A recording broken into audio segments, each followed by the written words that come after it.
Well, thank you very much, Erin, for doing the announcement today. And of course, Destiny Church Calasiao, no, for leading us in our, again, first time no, na mag-live praise and worship tayo today. So we requested the team of Calasiao to lead us in worship today because our team in Alaminos is very busy right now, no, preparing for our upcoming 7th year anniversary celebration. Excited na ba kayo? So that would be on December 13, no? So 3 weeks na lang anniversary na natin or 21 days to be exact. So some reminders lang po, no? So next Sunday will be our collaborative joint service for November. So tatlong service ulit next week, no? 9:30 a.m., 1 p.m. and 5 p.m. Tapos on December 6, magsa-service pa po tayo ng 10 a.m. Tapos sa 1 p.m., everyone's invited to celebrate with Destiny Church Cavite's anniversary. And then on December 13, ayan, tayo naman po ang magsi-celebrate. That will be our 7th year anniversary. So, gumising po tayo ng maaga nun because we will start earlier at 9:30 a.m. Now, we will go live as early as 9:15 in the morning. So, you cannot miss anything in our anniversary because we have prepared so much surprises for you. At madami kayong makikitang mukha. Yan, sa araw na yon. So, kung parte ka ng anniversary natin, I believe, no, excited ka rin. No? So, on that day also, all Destiny churches all over the world will be joining us. No, they will be canceling. No, lahat po ng Destiny Church, ika-cancel nila ang kanilang morning service para mag-join po sa atin. And of course, our senior pastor, no, Pastor Leo Carlo Panilio will be our preacher. So let's go to the word. For the sake of all who are joining us for the very first time today, welcome po sa ating mga first-timer. I am Pastoral Lotis Padilla. I am the wife of Pastor Sandy and we are the satellite pastors of Destiny Church Alaminos and Destiny Church Calasiao. Sige po, let's all bow our heads and let us pray right now. Father, we want to thank you for this wonderful day. Thank you for the strength you have given us, Lord, sa napakagandang panahon po, Panginoon, at sa opportunity, God, na magtipon-tipon po muli kami, virtually, oh God, online, Father. Lord, in order to praise and worship you, to enjoy your presence, and to hear a word from you, oh God, today. Father, be our preacher today. May we hear your word and not my word, oh God. Take full control over my mouth. May every word will come out of my mouth come from your presence, oh God. And I pray that we will be transformed today, God, in the area of vision. May you show us, oh God, Lord, the fulfillment of all the dreams and vision that you have placed in our hearts. Even, oh God, as this year, Lord, malapit na pong matapos ang taon na ito, Lord. Lord, marami pa rin po kaming pinaniniwala ang pangako mo, oh God. Salamat po, Panginoon. Lord, let your presence and blessing flow to every household, to every, Lord, sa mga businesses, Panginoon, kung nasaan man pong lugar, ang mga kapatid namin na nanonood, nakikinig ng aming pong live stream ngayon. We thank you, God. We honor you. We bless you. This we pray in Jesus' name. Amen. Okay, so just sit back and relax. Kuha po kayo ng mga notebook. We will start our word for today. So today is November 22, 4th Sunday of November. So i-end ko po today ang ating series about vision, gearing up for 2021. So konting review lang po, no, for the sake of those our first-timers o yung pong mga hindi nakakumpleto ng ating series. So in the past 4 Sundays, no, our pastor, my husband, he shared on the different topics on vision. Nung first Sunday, nag-share siya ng significance or kahalagahan po ng vision. And then he shared on reviving, no, yung topic po na nung November 1, no, buhayin ang patay na pangitain. So reviving or revisiting the vision that we have received from the Lord. And for the past 2 Sundays, no, he shared about the 7 requirements of vision, namely sacrifice, goal, commitment, courage, risk, personal leadership, and resilience. Okay, so napakaganda po lahat ng topic na yun. Ako po mismo, I learned a lot, I grew a lot. So if you miss any of those topics, no, pwede nyo naman pong balikan. No? Available pa po yan sa ating pages at sa YouTube channel po ni Pastor Sandy.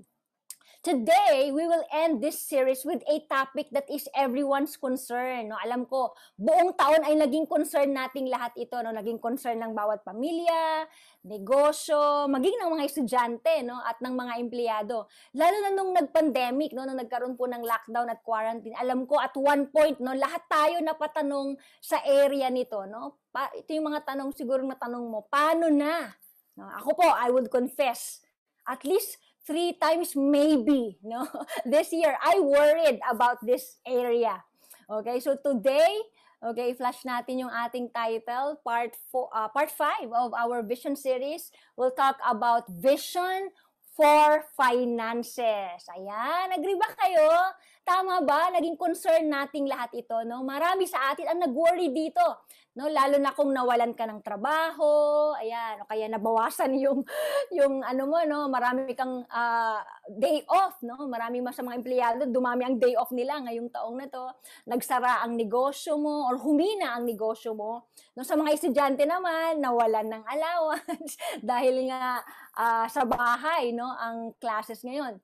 So maaaring hindi ka naman nag-worry, pero naging concern ka lang. Ayan, no, madalas ko naririnig ito kay Pastor Peter Tanchi, or I think I've heard it also from Pastor Rick Warren. No, sabi niya, we don't worry about our finances. No, we don't worry, but it's all right to be concerned. Ayan, so iba yun, magkaiba yun. Magkaiba yung nag-worry, iba yung concern ka. Ibig sabihin ng concern ka, nagpe-prepare ka ng hindi masamang mag-ipon for the future, maghanda, no? You do something about your finances. So nawalan ka ng trabaho, so didiskarte ka, no, ng ibang mga trabaho.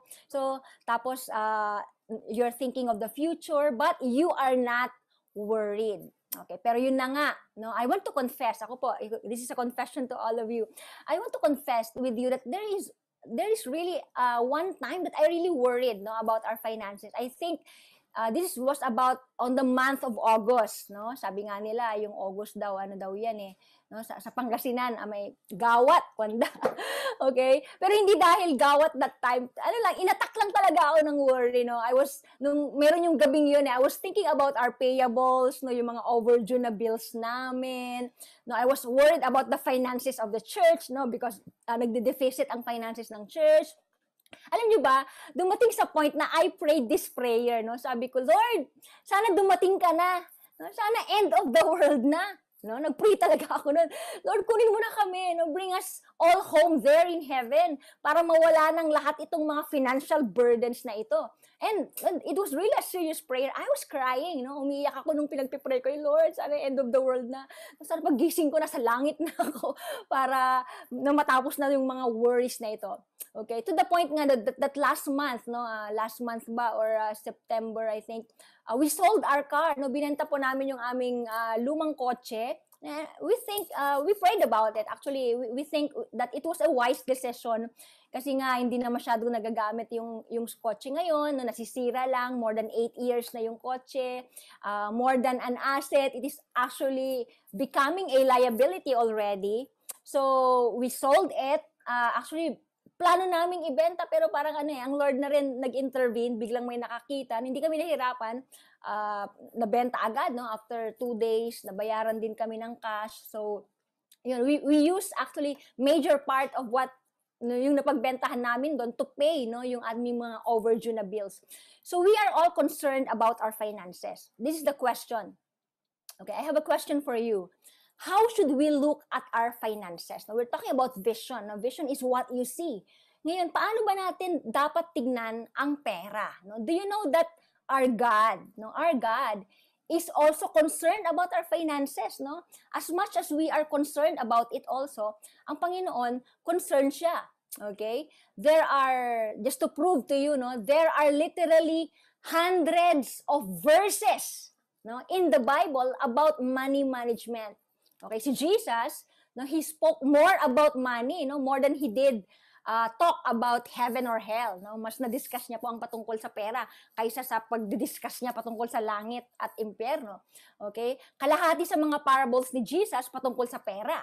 Okay? 1/3 actually ng lahat ng parables ni Jesus, it deals about wise investment or about financial management. Okay, so our topic for today is vision for finances, looking at my finances the way God sees it. Okay, so concerned tayo sa finances, pero pag-uusapan natin, no, paano ko ba? No, tama ba yung pananaw ko sa pera?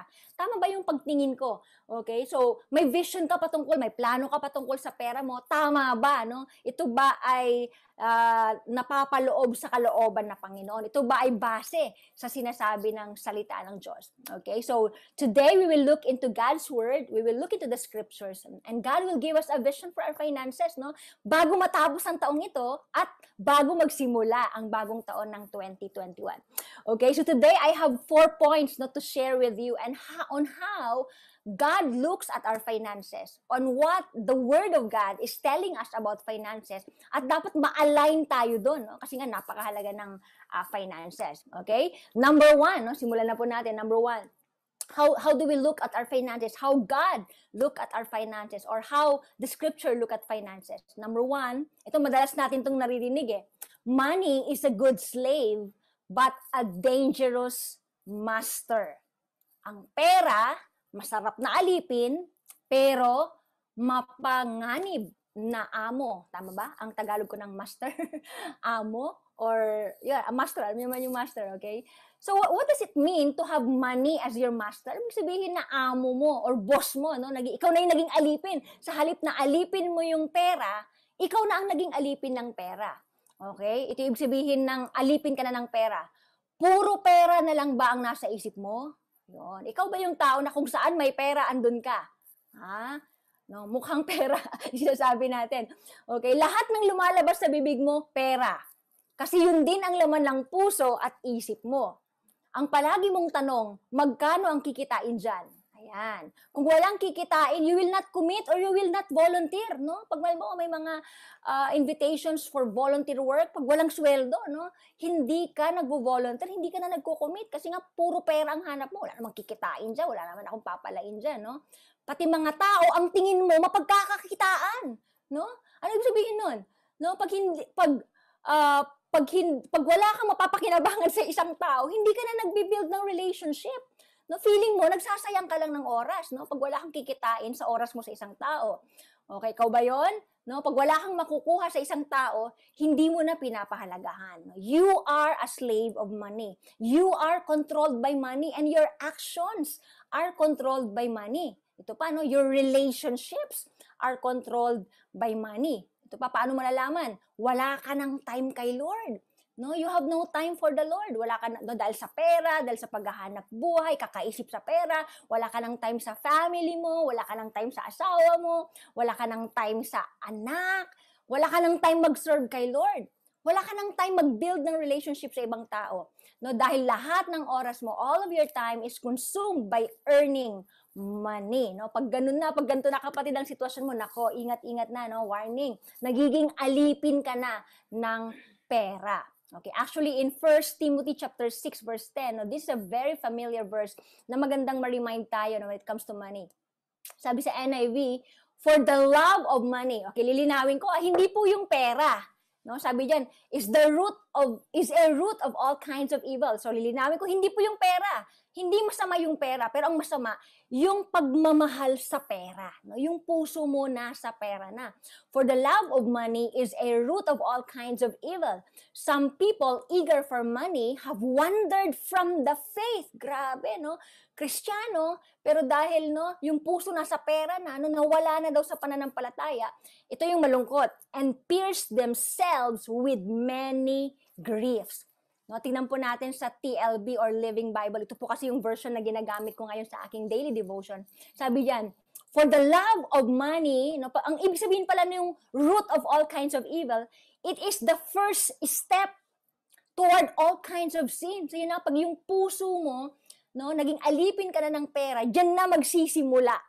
No, first step daw yan, no, toward all kinds of sin. Some people have even turned away from God. Grabe, no? Tinalikuran ng Panginoon, no? Dahil sa pera. because of their love for it, and as a result, have pierced themselves with many sorrows, no? Sa una lang, mukhang masaya yan, no? Maraming pera, pero, no, yung unti-unting nawawala ng pamilya mo, nawawala na yung relationship mo kay Lord, malungkot po ang kahihinatnan niyan, no? Paano mo malalaman na nagiging Diyos mo na ang pera? Sagot, napapalayo ka na kay Lord. Kapag napapalayo ka na kay Lord, yun na yun. Diyos mo na ang pera. Paano mo lalaman na napapalayo ka na kay Lord? Ito, just check mo lang yung schedule mo. Just check your schedule. Nabawasan ba ang oras mo sa quiet time? No? Dati, 1 oras ka mag-quiet time. Ngayon, dahil sa paghahanap buhay, nagmamadali ka na. Kasi habang nagka-quiet time ka, pera pa rin sa isip mo. No? Napapa-absent ka na ba sa mga fellowship para lang mas kumita ka? Ayan, no? Tingin-tingin sa paligid. Diyan na lang sa family nyo. Sino absent ngayon? Oh. Kung ano yung dahilan dahil absent siya, yun ang Diyos mo. Tulog ka ba? Nako. Okay. Nagtatrabaho ka or whatever. Okay. Liban na lang, no? Yung mga may trabaho talaga ng saktong oras na to, no? Pwede nyo namang balikan yung ating live stream. Na ipagpapalit mo ba ang gawain ni Lord dahil sa trabaho? Dahil sa negosyo? Ito pang tanong. Nabawasan ba ang pagsaserve mo sa Lord? Dati very eager ka sa pagsaserve sa Lord, pero ngayon, no, dahil sa negosyo or trabaho, naglaylow ka. No, halimbawa, worship team ka dati, committed ka ngayon, hindi ka na nakikitang kumakanta or tumutugtog, no, or whatever ministry. Dati faithful ka sa life group, wala kang absent nung nagkatrabaho, nagkanegosyo, aba, no? Quarterly na lang na nagla-life group. Okay? So, dyan pa lang sa mga sagot mo sa mga basic questions na yan, malalaman mo na kung nagiging Diyos mo na ang pera. And you know what? Amazingly, Jesus gave us a very clear instruction on this. No? Alam niyo ba na kinumpara niya ang pera sa Diyos? No? Tingnan niyo, Matthew chapter 6 verse 24. Sabi diyan, no, si Jesus po ang nagsasalita dito, you cannot serve two masters. And amazingly, no, alam niyo kung anong binanggit niyang two masters dito? God and money. So, Jesus compared God with money, no? Pinagpantay niya dito, pinagkumpara niya. For you will hate one and love the other, or else the other way around. No? Mamimili ka lang talaga ng isa. Hindi pwedeng sabay. Okay? Sa Luke chapter 16 verse 13, Jesus also said, for neither you nor anyone else can serve two masters. You will hate one and show loyalty to the other, or else the other way around. You will be enthusiastic about one and despise the other. And again, Jesus said here, you cannot serve both God and money. Kapatid, hindi pwedeng sabay. Mamili ka lang. Okay? Mamili ka lang ng isa, Diyos o pera. Hindi pwedeng dalawa, hindi pwedeng sabay, isa lang, mamili ka. Okay? Madaling sabihin na si God ang master ko. Di ba? Madaling sabihin yun. Ay, hindi si God ang master ko, hindi pera. Pero check your actions. Check your words. Check your values. Check your schedule. Ayan. Okay? So, that's number 1. Money is a good slave but a dangerous master. Okay? So, paano tignan ang pera? Tignan mo siya bilang slave. Support. Tutulong lang sa iyo yan. Pero huwag mong gawing Diyos, no? Huwag mong gawing Panginoon ang pera. Okay, let's go to number 2. Number 2. Ito, maganda itong number 2. It is God who gives power to gain wealth. Okay, alam na rin natin to no? Pero paano ba isabuhay to, no? It is God who gives power to gain wealth. Okay, listen. He has the power over everything. No, ang Diyos ay may kapangyarihan sa lahat ng bagay. Actually, last week, halos lahat ng devotions ko sa quiet time, it is showing the power of God. No, from the book, I was reading from the book of Jeremiah, Ezekiel, Daniel. Now I am in Ezra. You know that God has the power to promote the humble. Kung nababasa po kayo, nabasa niyo na yan. He has the power to bring down the proud. Ito yung mga nagiging devotion ko Okay, He brings people to leadership and power. He gives life and He can take it away, no? Bibigyan kanya ng buhay, pero may kapangyarihan din siyang kunin niyang buhay mo anytime na gusto niyang kunin. Okay? He gives the desire for people to give. No? Yun naman yung quiet time ko today, no? Na siya nagbibigay ng desire sa mga tao para magbigay. Alam niyo ba? He gives also the power to get wealth. Okay? No, mababasa po natin yan sa Deuteronomy chapter 8 verse 18. No? Sabi dito, always remember that it is the Lord your God who gives you power to become rich, and He does it to fulfill His promise to your ancestors. Oh, okay. Always remember daw, huwag mong kakalimutan, no, na ang Diyos, ang Panginoong Diyos daw ang nagbibigay ng kapangyarihan upang ikaw ay yumaman. No, at gagawin niya daw ito bilang katuparan ng pangako niya sa iyo or pangako niya sa iyong pamilya. No? He gives the power to become rich, and He will do it. Okay? So ngayon, himay-himayin natin yung verse na. Alam niyo ba na napakaganda ng verse na to eh. No? Ang Panginoon daw ang nagbibigay ng kapangyarihang yumaman. Gusto ko lang tignan natin yung context, no? Yung context ng verse na to. Okay, magbabasa tayo ng mga verses, no? From Deuteronomy chapter 8. Alam niyo, nung binabasa ko po ito, napakasarap. No? Napakasarap magbasa ng Bible. Habang nagbabasa ka, mag-guide ka eh, no? How will you look at your finances? Simulan po natin sa verse 6. Okay. Sabi diyan, obey the laws of the Lord your God. Walk in His ways and fear Him. For the Lord your God is bringing you into a good land of brooks, pools, gushing springs, valleys, and hills. It is a land of wheat and barley, of grapevines, fig trees, pomegranates, olives, and honey. Okay, so dito po sa verses na to, here is a promise of prosperity and blessings. Sino po dyan, no, kaway-kaway sa mga naniniwala, no, sa pangako ng Panginoon ng prosperity and blessings, no? Ngayong taon nga, this is our year of double favor. At sabi ko sa inyo, bagamat matapos ang 2020, hindi sabihin tapos na ang double favor. Pa-level up ng pa-level up po ito, no? Come on, shout amen if you believe in that. No? Ngayong double favor, hindi sabihin na magti-2021 na tapos na ang double favor. Hindi po. Pa-level up ng pa-level up ang blessing, ang fulfillment ng pangako ng Panginoon. Okay? So, it is His will to bless us. Verse 9, it is a land where food is plentiful. Wow! Gusto natin yan, no? Eat all you can.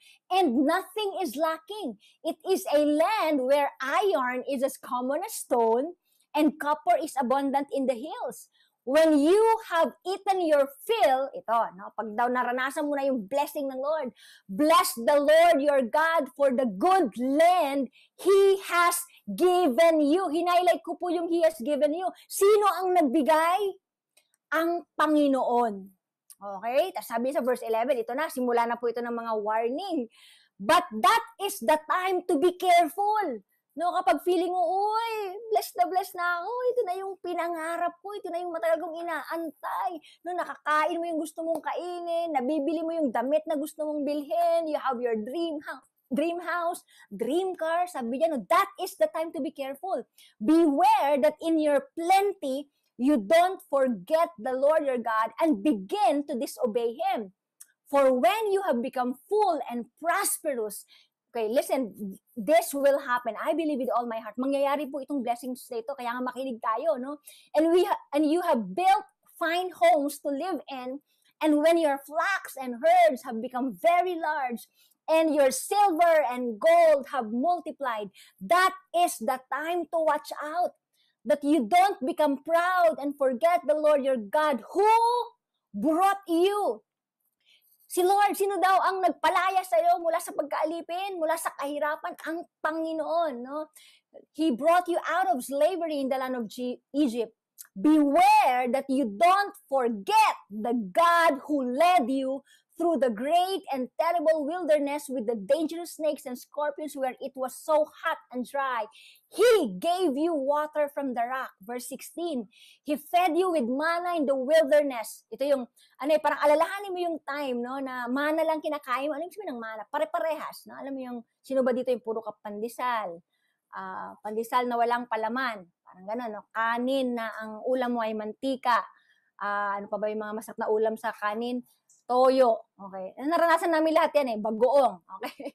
No? It was a kind of bread unknown before. So that, no, bakit ba tayo pinadaan ng Lord doon? No? Sa season na parang, no, pare-pares ang kinakain mo. So that you would become humble.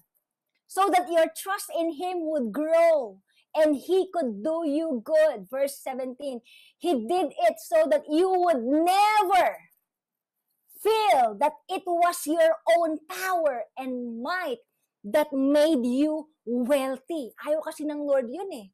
No, yung magdarating ko sa point na, oy, meron ako yan kasi pinaghirapan ko yan. Magaling kasi ako, masipag kasi ako, kaya ako mayroong bahay na ganyan, kaya ako mayroong kotse na ganyan, kaya nakakain namin ang gusto namin, kaya nasusuot ko ang lahat ng gusto kong suotin. Oy, watch out daw. Be careful. Okay? Kaya, at saka niya sinabi yung verse 18, always remember that it is the Lord your God who gives you power to become rich, and He does it to fulfill His promise to your ancestors. Okay, we will learn a lot from these verses that we have read, no? How to experience the blessing of God. Unang-una, no? He is the one who gives the power to become rich. No? Ang Panginoon daw ang nagbibigay ng kapangyarihan para ikaw ay mabless, para ikaw ay yumaman. So, anong gagawin natin? No, we have to seek Him. We have to live a life that is pleasing to Him.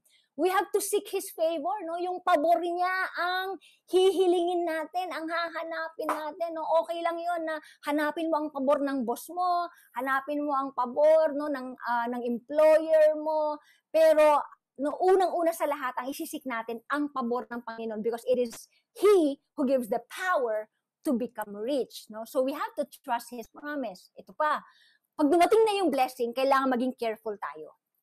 Okay? So, anong sabi dun sa verse kanina? We have to bless the Lord for providing for us. No, be careful that in your plenty you forget God. No, delikado ang pera. No, bakit? Kasi alam niyo yung pera. Bakit delikado ang pera? Ano it has the power to make you feel that you don't need God. Yun eh. No, pag meron ka ng pera, nabibili mo na lahat ng gusto mo, napupuntahan mo na lahat ng gusto mong puntahan, nakakain mo lahat ng gusto mong kainin, magkakaroon ka talaga ng feeling na hindi mo na kailangan ng Diyos. No? Ganon katindi ang power ng pera. No? Kaya nga sabi ni Jesus, kung nabasa niyo po yung verse na to, mas mahirap daw makapasok sa kaharian ng Diyos ang mayaman. No? Kaya nga for me, no? Kung hindi mo kayang i-handle ang kayamanan, para sa akin lang po to okay. Kung hindi mo kayang i-handle ang kayamanan, mas magandang i-desire mo na lang na maging mahirap ka. Kasi aanhin mo ang kayamanan sa lupa, no? Sa napakaiksing buhay na to, kung pagdating mo naman sa ikalawang buhay, naghihirap ka naman sa impyerno. Tama ba? No? May verse po tayo dyan, no? What does it profit a man if he gains the whole world but loses his own soul? Mas maganda na naghirap ka sa napakaiksing buhay na ito dito sa lupa, pero ang sarap naman ng buhay mo pagdating sa langit at eternity na yon, no? Eternal life yon, no? If you remember the story of the rich man and Lazarus, no? Si rich man nabuhay siya ng masagana sa lupa, si Lazarus naman naghirap, no? Sabi sa kwento, inaantay niya yung mumug na mahuhulog sa table ni rich man. Okay, pero after death, si rich man, no, hindi nga nabanggit ang pangalan niya, nagdusa sa impyerno. Pero si Lazarus, ang sarap ng buhay niya sa langit. So watch out that you don't become proud, no? Huwag mong sasabihin nyo, yumaman ako kasi magaling ako, yumaman ako kasi masipag ako, yumaman ako kasi madiskarte ako, no? Pwede po yan, makakatulong po ang galing, ang sipag, ang diskarte. No? Pero alalahanin natin, alam mo ba na lahat ng yan, isang iglap lang, pwedeng mawala lahat. No? Nakapanood niyo po ba yung mga baha, no, mga bahay na napakaganda, lubog, mga kotse na napakaganda, lubog, no, pag dumating ang lindol, baha, bagyo, no, iiyak ka na lang, no? Kaya nga sometimes He allows luck, no, for us to become humble para maalala natin, no, na ang Diyos ang may control, ang Diyos ang may kapangyarihan. Okay? So never feel that it was your own power and might that made you wealthy. Okay, so that's number 2, no? Number 1, no? Money is a good slave but a dangerous master. Number 2, it is God who gives power to gain wealth. Let's go to number 3. Number 3, trust God for your finances. Okay, that word trust is, no, napakalalim po niyan. Na marami pong kahulugan. Yung salitang magtiwala. Magtiwala ka sa Diyos. Ipagkatiwala mo sa Panginoon ang iyong pera, ang iyong finances. Okay? I want to read 2 Corinthians 8:9. Napakaganda po ng verse na to. No, sa Living Bible, sabi diyan, you know how full of love and kindness our Lord Jesus was. Though He was so very rich, yet to help you became yet to help you, he became so very poor so that by being poor, he could make you rich. Wow. Basahin natin sa Tagalog, no? Para talagang real na real. Okay? I-claim mo tong promise na to ng Panginoon, no? I-declare mo araw-araw. Sabi diyan, hindi kaila, no? Let's read from RTPV, Revised Tagalog Popular Version. Sabi diyan, hindi kaila sa inyo ang kagandahang loob ng ating Panginoong Hesukristo. Kahit na mayaman, naging mahirap siya upang mapayaman kayo sa pamamagitan ng kanyang pagiging mahirap. Wow! So yung kahirapan natin, isa yan sa mga binayaran ni Jesus sa krus. No? Isa yan sa plano ng Diyos, kalooban niya na yumaman tayo. Tama ba? Okay, sabihin mo dyan sa katabi mo, oy, will ni Lord na yumaman ka. Come on, come on. Sabihin mo yung katabi mo sa kanan, sa kaliwa. Oy, will ni Lord na yumaman ka. Will ni Lord na yumaman ka. No? Sabihin mo sa sarili mo, will ni Lord na yumaman ako. Ang linaw, no? Ang linaw ng 2 Corinthians chapter 8, verse 9. So you have to believe that. No? Kailangan mo paniwalaan. You have to trust God that He can bless your finances. So claim this promise, no? So sabihin mo, pag nagpe-pray, Lord, sinabi mo, 2 Corinthians 8:9, plano mo akong payamanin. Lord, patunayan mo, i-prove mo yung promise mo, Lord, na kaya mo akong payamanin. Gusto mo akong payamanin. Okay? So alam nyo ba, if you are concerned with your finances, all the more that our God cares for our finances. No, mababasa po natin yan sa 1 Peter chapter 5 verse 7. No, I like this verse. Sabi diyan, give all your worries and cares to God.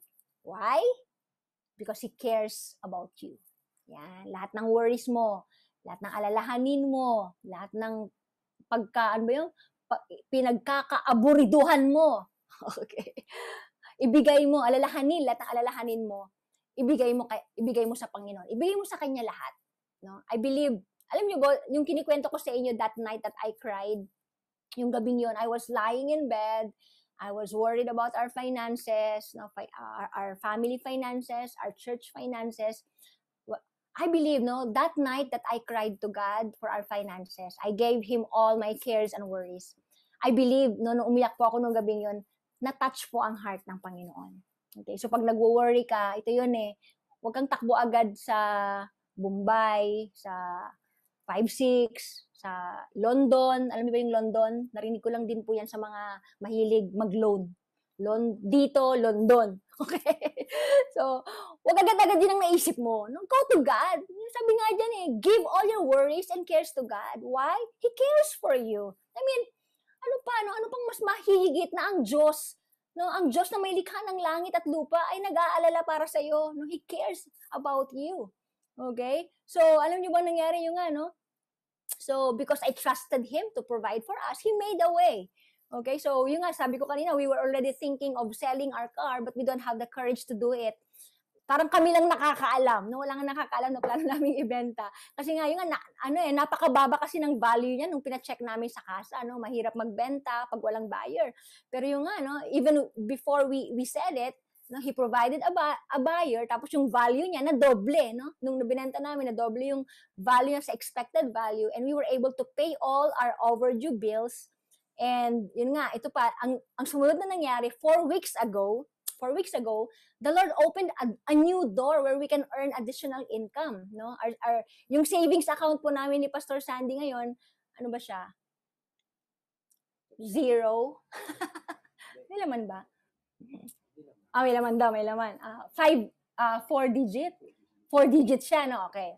4 digit yung savings account po namin ngayon. But you know what? It has the potential to become 6 digit next month. And by the grace of God, no, it has the potential. I'm using the word potential. It has the potential to become 7 digit next year. Next year or this December?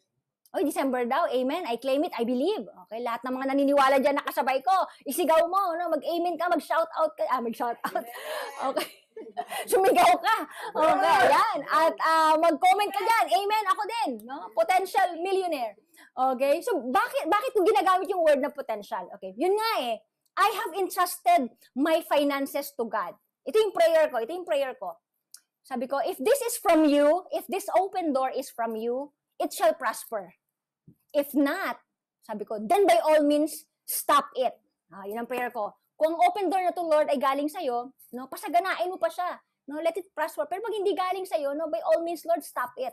Okay? So yun nga if your heart is trusted in the Lord, He is your God and not money. No, paano mo malalaman no, na si Lord ang Diyos mo at hindi ang pera? Ito, may dumating na malaking pera, relax ka lang. Mawalan ka ng malaking pera, relax ka din. Hindi masakit. Tama ba? Kasi bakit? Maraming nagpapakamatay dahil sa pera. Okay? No, alam niyo ba maraming nagkakasakit kapag walang pera? Maraming inaatake sa puso dahil sa pera. Nabalitaan niyo na ba yung tumama sa loto, inatake sa puso? Okay. Or meron naman nabaon sa utang, nagpakamatay. Okay, doon mo lalaman na Diyos mo ang pera, yung puso mo nandoon. Mga nanay, asan yung mga nanay na katulad ko? No, sino yung nanay mo dito, ramdam mo pag walang pera? Mainitin ang ulo, magagalitin, di ba? May mga ganun Walang pera si nanay, mainit ang ulo niya ngayon. Huwag niyo kakausapin, wala siyang pera. Okay? No? Pero pag malaki ang inabot ni Mister, masaya. No? Pag konti, masungit. Pag malaki ang inabot, masaya. Affected ng pera yung attitude at happiness. Okay? Tahimik ang mga mamis, ha? Okay. So, yung number 3 point ko po is trust God for your finances. So, anong gagawin natin? How do you trust God for your finances? Okay? You have to hold on to the promises of God. Panghawakan mo, kapitan mo, no, yung mga pangako ng Panginoon para sa finances mo. Now, I want to show you some verses here. Okay? Ito, Habakkuk chapter 2, verses 2 to 3. Natuwa ako Alam na natin lahat itong verse na to. Ito yung right division. Pero nabasa ko siya sa Living Bible. Napakaganda. No, sabi diyan sa verse 2, and the Lord said to me, write, tinan nyo sabi doon sa NIV, parang write the vision on tablet. Pero sabi dito, write my answer on a billboard. Large and clear. Wag lang daw sa notebook, sa billboard. Large and clear so that anyone can read it at a glance and rush to tell the others. Ang sabihin yan. No, i-post mo sa Facebook. Ilagay mo sa wallpaper mo, gawin mong cover photo mo, i-post mo sa story mo. No? Yung promise ng Lord sa'yo. Okay? Pero ang sabi sa verse 3, ito yun. But these things I plan won't happen right away. Hindi agad-agad, no? Si Joseph the Dreamer, 13 years siyang nag-antay. Okay? Pero I like, no, sabi dito, may tatlong word na sinabi. Slowly, steadily, pero ang galing nung pangatlong letter S, surely. Mabagal. Ano yung steady sa Tagalog? Steady, consistent. English pa rin no? Steady. No? Mabagal, pero sigurado. No? The time approaches when the vision will be fulfilled. If it seems slow, do not despair. For these things will surely, sabi mo nga surely, will surely come to pass. Ito ang kailangan natin, in-highlight ko. Just be patient. They will not be overdue a single day. Wow! Kapatid! No, kung sa tingin mo mukhang mabagal, relax lang, no? Be patient, sabi ni God. No, hindi daw yan madidelay. Kung feeling mo delayed na, sa timeline ni Lord, hindi pa. Magkaiba kasi tayo ng timeline Ibang timeline ni Lord sa timeline natin. No? Yung magpasakop tayo, magtiwala tayo sa timeline niya. No, ibang timeline ni Lord sa timeline natin. Be patient. Okay, another promise that I want you to claim. In Joshua chapter 21, basahin natin verse 43 and 45. Sabi sa verse 43, so the Lord kept the promise He had made to the Israelites. He gave the people all the land He had promised. No, sino pong naniniwala dito ng sariling lupa? Kami yon, no? Lupa para sa ating church, sa Alaminos, sa Calasiao, no, lupa para yung mga dream house and lot natin. The people took the land and lived there. So verse 45, i-claim niyo po ito. He kept every promise He had made to the Israelites. No? Pwede mong i-personalize yan. The Lord will keep every promise that He had made to Lotis, to Padilla family, to Destiny Church Alaminos, to Destiny Church Calasiao. Sabi pa niya dyan, no promises failed. Each one came true. I-claim mo yan. Lahat ng pangako ng Panginoon matutupad. Wala daw mag-fail. No, wala siyang pangako na mapapako. Each one, isa-isa yan. Kaya nga maganda nakalista. May checklist ka para nakikita mo, na chine-check mo kung kailan siya na-fulfill, kung kailan siya dumating, no? Para talagang yung praise and worship mo kay Lord, damang-dama. You have to claim this promise, no? Sabi mo, God, Lord, sinabi mo, lahat ng pangako mo sa akin, matutupad. Walang mapapako. Amen ba? Okay. Panghawakan mo yung pangako ng Lord. No, maaring naghihirap ka ngayon, walang makain, may baon pa rin sa utang. Hold on to the promise of God. No, none of His promise will fail. He will keep every promise and each one of those promises will come true. Kailan? In God's perfect timing. Not your timing. His timing. And I want to encourage you, His timing is perfect. His timing is the best. It is better, way, way better than our timing. Another promise that I am claiming in this season, ito bagong promise to na kiniklaim ko ngayong season, no? Gusto nyo i-claim din, i-claim ninyo. No? Kasi minsan siguro napapatanong ka, bakit ganun? Kung sino yung mga masasama, sila ang yumayaman. Oh, natanong mo na ba yan? No? Bad yan eh, bakit ang yaman niya? Ako, mabait ako, matuwid ako, pero bakit mas mayaman siya? Naging tanong mo na ba yan? Alam mo, itong promise na to, nung nabasa ko tong promise na to at naging rhema sa akin, sabi ko, sige, magpayaman lang sila. Magpayaman lang sila. Kasi ang promise ng Lord in the last days, their wealth will be laid up for us. Proverbs chapter 13, verse 22. The wealth of the sinner is laid up for the just. Oh! Okay, so magpakabait ka, sabi ni Pastor. Magpakabait ka para sa huling araw, no? Yung daw mga kayamanan ng mga masasama, ita-transfer sa mga matutuwid, no? Kaya, no, pag may nakikita kayong mga masasama na nagpa-prosper, hayaan nyo lang silang mag-prosper. Tapos, i-win nyo sila kay Lord. Ayun, i-win natin sila kay Lord, no? Para hindi naman masayang yung mga pinaghihirapan nila, tama ba? No? Meron ka ba diyang kapamilya na mayaman, kaibigan na mayaman, pero hindi pa niya tinatanggap si Lord? I-win mo siya. Okay? Para hindi masayang lahat ng pinaghirapan nila. No? Claim this promise. This is one of the new promises that I'm claiming right now, Lord. No, the wealth of the sinner is laid up for the just. Sige, so magpayaman sila, itatransfer mo. Habang nagpapayaman sila, itatransfer mo sa amin ang kayamanan nila. Bakit niya itatransfer? Pampatayo natin ng church. Amen ba?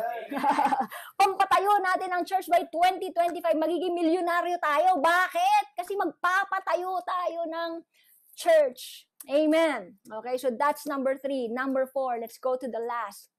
Yung kanina, no, I said, trust God for your finances. Itong number 4, mukhang parehas, no? Pero iba siya. Ipapatunayan ko sa inyo na iba to.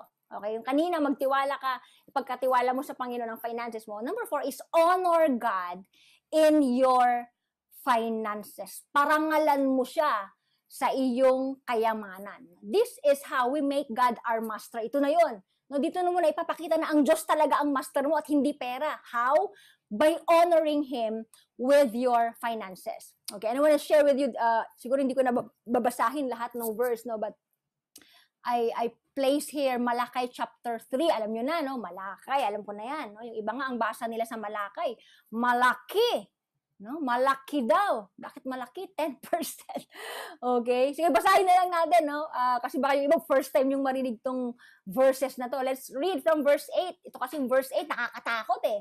No? Sabi ng Diyos, sabi ng Panginoon. No? Ang Panginoon po pala mismo nagsasalita dito. Sabi niya, will a man rob God?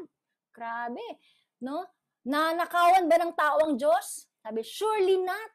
And yet, you have robbed me. What do you mean? Sabi ng mga tao, when did we ever rob you? Ang sagot ng Panginoon, paano natin ninanakawan ng Diyos? You have robbed me of the tithes and offerings due me. No?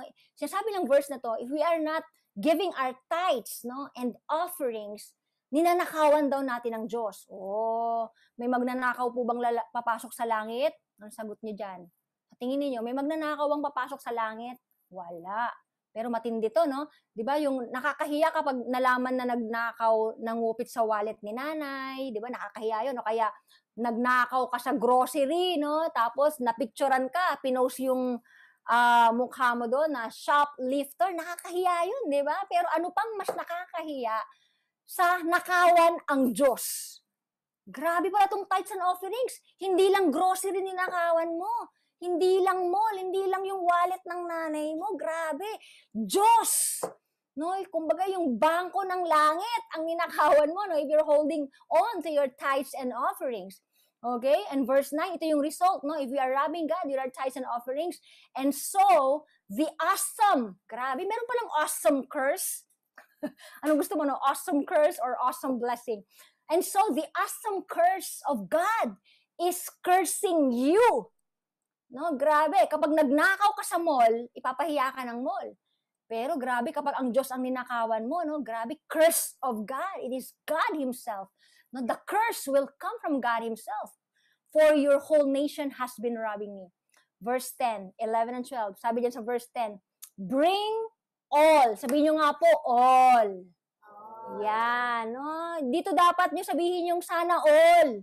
Sana all tither. Sana all binibigay. Okay?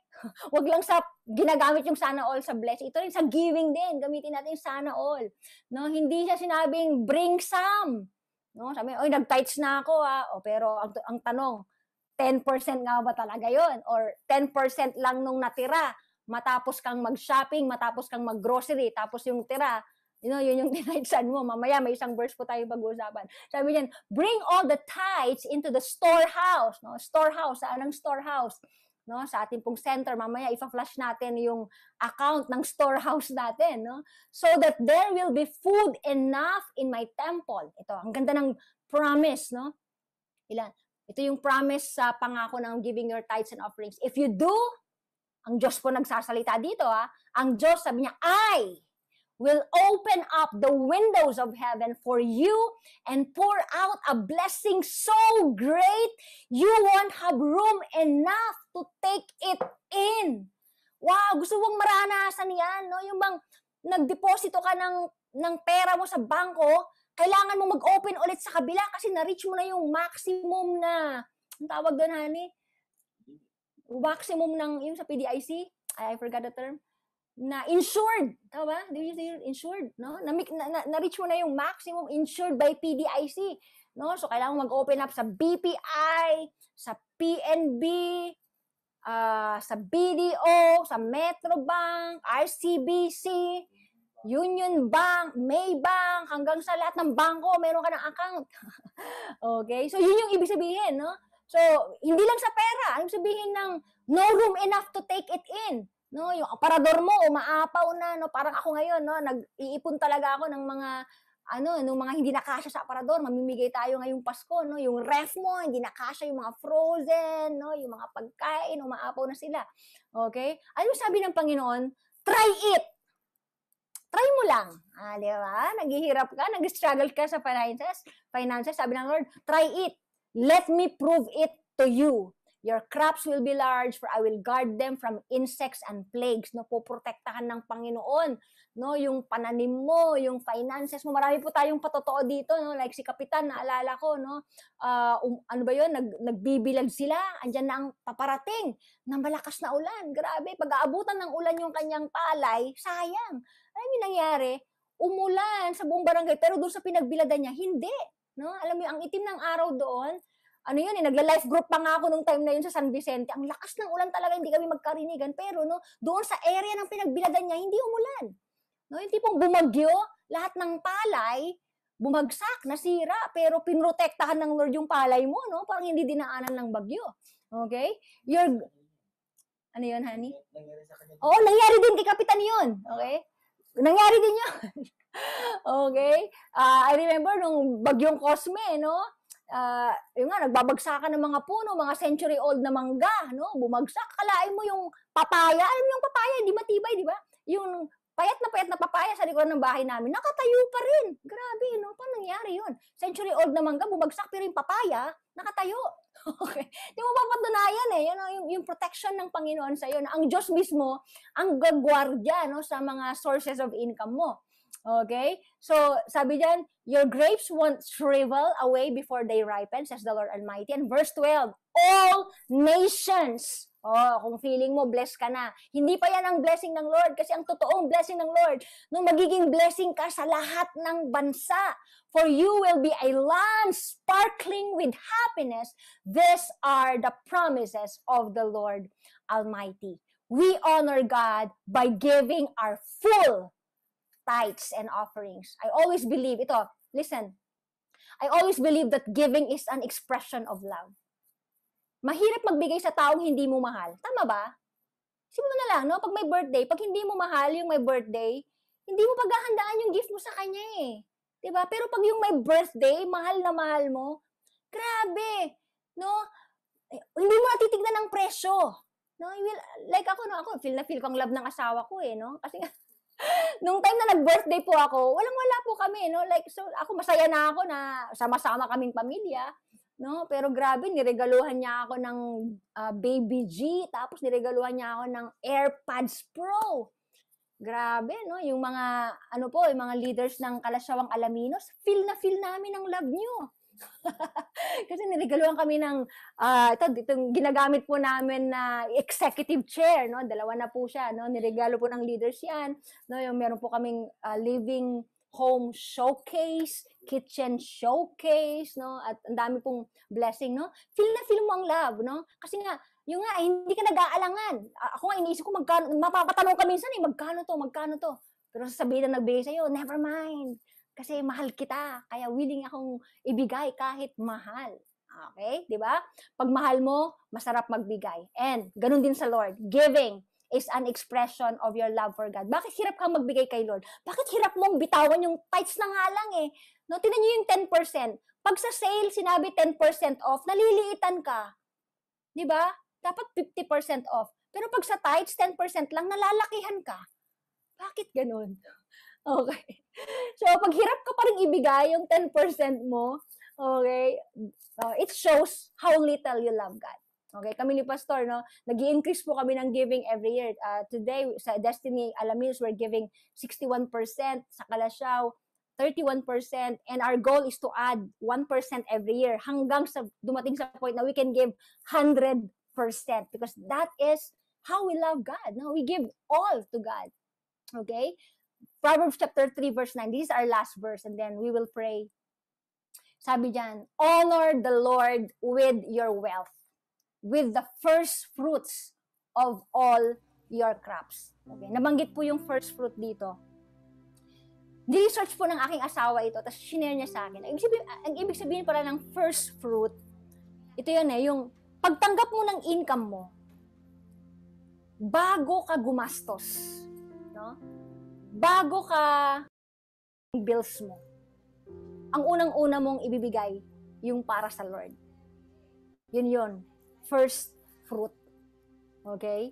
If you can't give up your first fruit, your first 10% to the Lord, your offerings to the Lord, hirap ka. It means you don't honor God.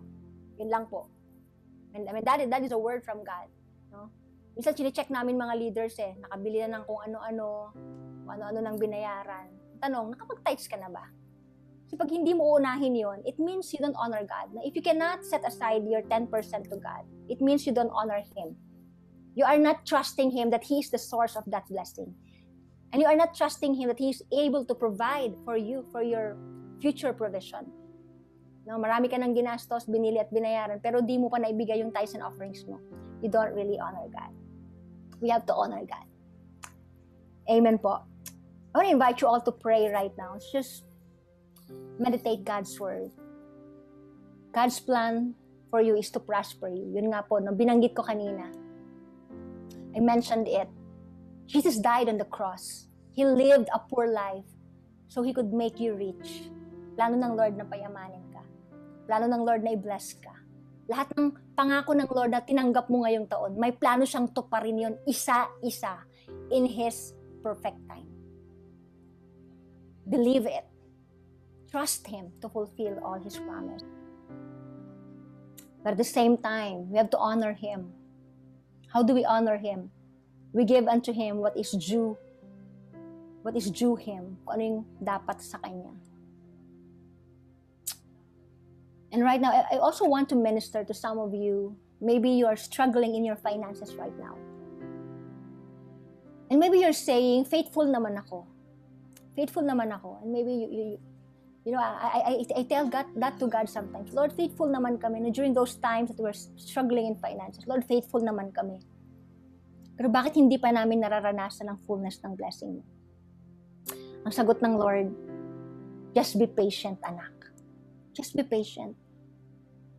Sabi nga doon sa Habakkuk, slowly, steadily, but surely, it shall come. Maaring inaayos lang ng Lord ang puso natin. He is still preparing us. But it shall come. Sabi ng Lord, none of His promise shall go unfulfilled. He will fulfill each one of those promises. Just continue to hold on to Him. Trust Him with your finances. Honor Him with your finances.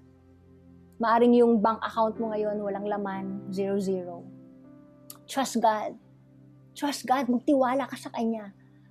Pwede mong gawin yung ginawa ko one night. I cried to God. I really cried to God. As in, umiyak po talaga ako nung gabing yun. Humagulgul ako sa harapan ng Panginoon. Trusting Him, casting, giving Him all my worries and my cares. Maybe right now, while we are praying, you can cry out to God. Sige, iiyak mo sa Lord yan. Natatouch po ang Panginoon. Kung paano natatouch tayo kapag naririnig natin umiiyak ang ating mga anak, ganun din po ang ating Ama sa langit. Whenever we cry out to Him, whenever He sees our tears in our eyes because of the burdens that we carry in this life, the heart of our Father is touched. Tatouch po. At natutuwa ang Panginoon na sa Kanya tayo lumalapit. Kapag may burden tayo, hindi kung kani-kanino. Actually, nalulungkot po ang ating Diyos Ama kapag nakikita niya na kung kani-kanino tayo lumalapit, kung saan napupunta yung tiwala natin. Tinuturuan niya tayo na magtiwala sa Kanya, na tumingin lamang sa Kanya. Father, we want to thank you, O God. Lord, I release your blessing upon everyone listening to this message right now. God, I release your blessing, Lord, upon everyone who is faithful in their tithes and offerings, oh God. Come on, if you have been faithful in your tithes and offerings, claim this promise. Claim this promise of overflowing blessing. Claim this promise of double favor. And starting next year, claim this promise of leveled up favor, leveled up blessing. Claim it, claim it. At mangako ka sa Panginoon. Mangako ka sa Panginoon. Alam niyo po, si Hannah, when he prayed, barren po siya, baog siya, hindi siya magkaanak ng ilang taon na, hindi siya nabubuntis. Kailan sinagot ng Panginoon yung prayer niya? Nung sinabi niya, Lord, give me a son, and I'll give him back to you. That year, she became pregnant. The following year, he gave birth to a son. Pinalagaan niya, pinalaki ng konti, at inialay niya sa Panginoon. And after that, nagkaroon pa siya ng marami pang mga anak. Ganun din. Bless, baka meron lang inaantay ang Lord na commitment sa'yo. Lord, bless me. Ngayon natutuwa ako, marami tayong mga members na they're committing, magbibigay ako ng 1 million pampatayo ng church. We have some brothers and sisters committing, magbibigay ako ng 1 million sa Alaminos, magbibigay ako ng 1 million sa Calasiao. We have one leader, kausap ko one time, no, sinabi niya, Pastor, ate, 2 million yung nilagay ng Lord sa heart ko, na ibibigay ko sa Panginoon. Maybe the Lord is waiting for you, for a commitment, so He could really, no, para pagtiwalaan ka talaga niya na maging daluyan ng blessing. Oh God, oh God. Father, we thank you for this vision you have given us. If you have not been faithful, maybe this is the time for you to repent and to ask God's forgiveness. Lord, patawarin niyo po ako. Come on, just come to God. I have not been faithful. Patawarin niyo po ako, Panginoon, ninanakaw ko po yung aking ikapo. Ninanakaw ko po yung aking offerings. kinakain ko yung aking buto na dapat itanim ko upang mas lalong mag-multiply. Just ask God's forgiveness. Forgive me, Lord, for not honoring you with my finances. And make a commitment, Lord, starting today. I will honor you. I will give you my first fruit before spending my income for anything else. Lord, I will give what belongs to you, oh God. Just make that commitment. Father, bless everyone who is making a commitment today. Lord, honor their heart. Lord, thank you for the forgiveness, Lord, of our sins. Thank you for cleansing our hearts. Father, Lord, restore your blessing. Restore your favor upon us, oh God, in the name of Jesus. In the name of Jesus. And right now, I want to pray also for all the first-timers. Maybe it's your first time to join us today. Alam niyo po, yung favor ng Lord, yung blessing ng Lord, nagsisimula yan sa pagtitiwala ng iyong puso, sa pagbubukas ng iyong puso at pagtanggap sa Panginoon bilang iyong Panginoon at tagapagligtas. Kung gusto mong tanggapin ang Panginoon ngayon, no, tulad ng ginawa po naming lahat, upang magsimula na maranasan mo ang blessing ng Lord, I want to invite you to just close your eyes right now. Talk to God, kausapin mo ang Panginoon. Sumunod ka sa maikling panalangin na ito. Sabihin mo, Panginoong Jesus, humihingi po ako ng tawad sa lahat ng kasalanan na aking ginawa. Linisin niyo po ang aking puso. Binubuksan ko, Panginoon, ang aking puso. Inaanyayahan kita. Pumasok ka rito ngayon. Panginoon, maghari ka sa aking puso. Simula sa araw na ito, ikaw na ang aking Ama, ang aking Panginoon, ang aking tagapagligtas, ang aking manggagamot, ang aking provider. Marami pong salamat sa regalo ng buhay na walang hanggan. Let's continue to pray. I want to pray for you. Father, I pray for these people who received you for the very first time. God, kung ano man pong pinagdadaanan nila ngayon, ano man pong problema meron sila, Lord, yakapin niyo po sila, Panginoon. Let them feel your love and embrace. In Jesus' name, Lord. Lord, in Jesus' name, I release your blessing upon them. Prove to them that they have become your sons and your daughters starting today, O God. Provide their needs, O Lord, in the name of Jesus. Lord, yung mga nangangailangan po ng kagalingan, may sakit sila ngayon. Father, reach out your hand upon them. Touch them, O God. Lord, touch them, Lord. Touch them and release your healing in Jesus' name. In the name of Jesus. In the name of Jesus. Father, we want to thank you, God. We want to thank you, God. Why don't we just end this time with worship? I want to invite our worship team again to just lead us, declare the promise of God upon our life, declare the promise of God upon our finances.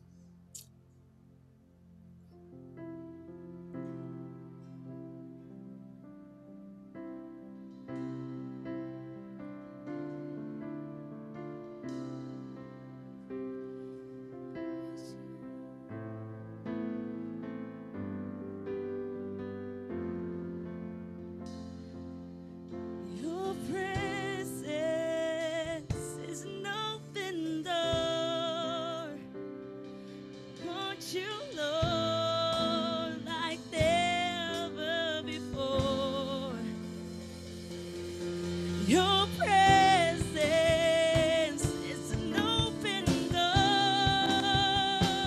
So come now, Lord, like never before.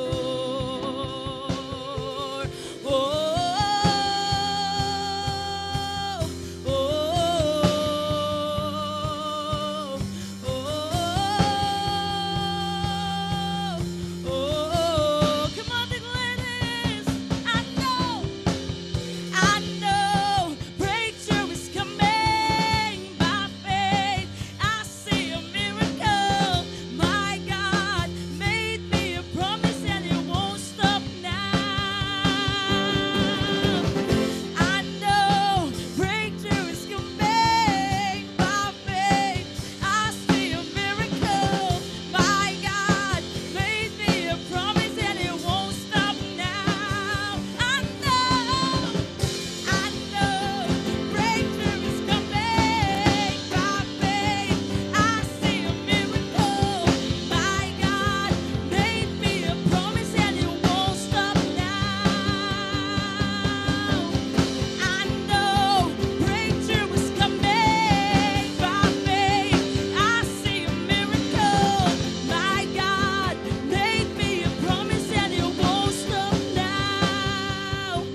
want you, Lord, like never before.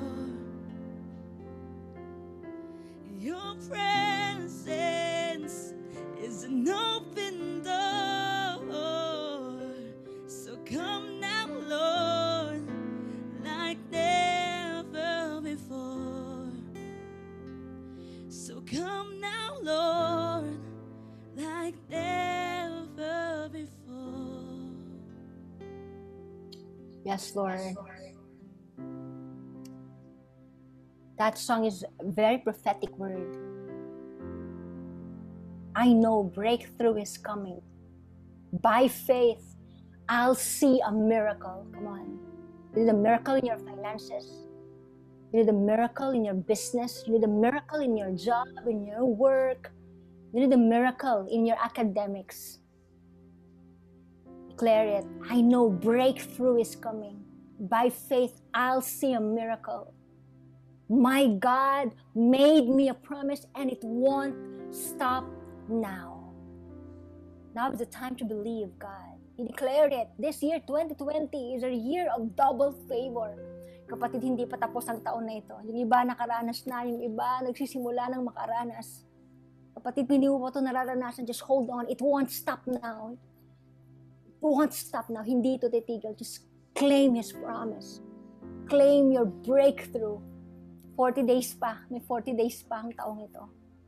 Father, we want to thank you, God, for your love upon us. For you care for us. For you died on the cross, Lord. Lord, to make us rich, oh God. For us to experience, Lord, blessing and a prosperous life. We want to thank you, God. We honor you. We give you all the praise and honor and thanksgiving. This we pray in Jesus' name.